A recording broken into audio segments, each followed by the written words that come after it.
காஞ்சிபுரம் ஓரிக்கை மணிமண்டபத்தில் சங்கராச்சாரியார் சுவாமிகள் அனுகிரகத்துடன் தென்னிந்திய புரோகிதர்கள் சங்கம் சார்பில் பிக்ஷா வந்தனம் சமர்ப்பிக்கப்பட்டது.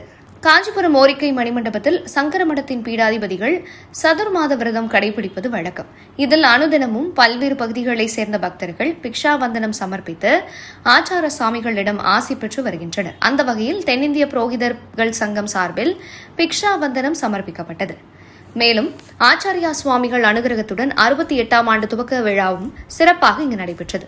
இதில் சங்கரமடத்தின் தீவிர பக்தராகிய ஓய்வு பெற்ற மாவட்ட ஆட்சியர் ராமச்சந்திரன் அரசு தரப்பில் புரோகிதர்களுக்கு வழங்கப்படும் நலத்திட்ட உதவிகள் உள்ளிட்டவற்றை சிறப்புரை ஆற்றி பல்வேறு ஆலோசனைகளை வழங்கினார். இதில் சங்கராச்சாரியார் சுவாமிகள் மற்றும் சங்கத்தின் கௌரவ தலைவர் பாரதி முரளிதர சுவாமிகள் ஆகியோர் அருளாசி வழங்கி ஆசி உரை வழங்கினார்கள். இதில் அஸ்வினி சாஸ்திரி குழுவினர் வேத கோஷத்துடன் நிகழ்ச்சி துவங்கியது. மாநில ஒருங்கிணைப்பாளர் கிருஷ்ணமூர்த்தி ஐயர் தலைமை உரை ஆற்றினார். குஜிதபாதம் ஐயர் வரவேற்புரை ஆற்றினார். துணை செயலாளர் ஜெயபிரகாஷ் தலைமையில் சங்கத்தின் உறுதிமொழி எடுக்கப்பட்டது. டாக்டர் பாலசுப்ரமணியம், கணேஷ் ஐயர் ஆகியோர் ஆண்டு அறிக்கை சமர்ப்பித்தனர்.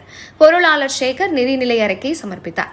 இதில் சங்கத்தை சேர்ந்த ராமநாத ஐயர், சோமசேகர ஐயர், பாலசுப்ரமணியம், ராஜா, ஹரிபிரசாத் சர்மா, கங்காதரன் சர்மா, சந்துரு சர்மா, வெங்கடேஷன் குமார் ஐயர், ஸ்ரீனிவாச சர்மா உள்ளிட்ட பலர் கலந்து கொண்டனர். கலந்து கொண்ட அனைவருக்கும் துணை செயலாளர் ரமேஷ் ஐயர் நன்றிகளை தெரிவித்து அனைவருக்கும் சங்கராச்சார சுவாமிகள் ஆசி வழங்கி தீர்த்த பிரசாதங்கள் வழங்கினார்.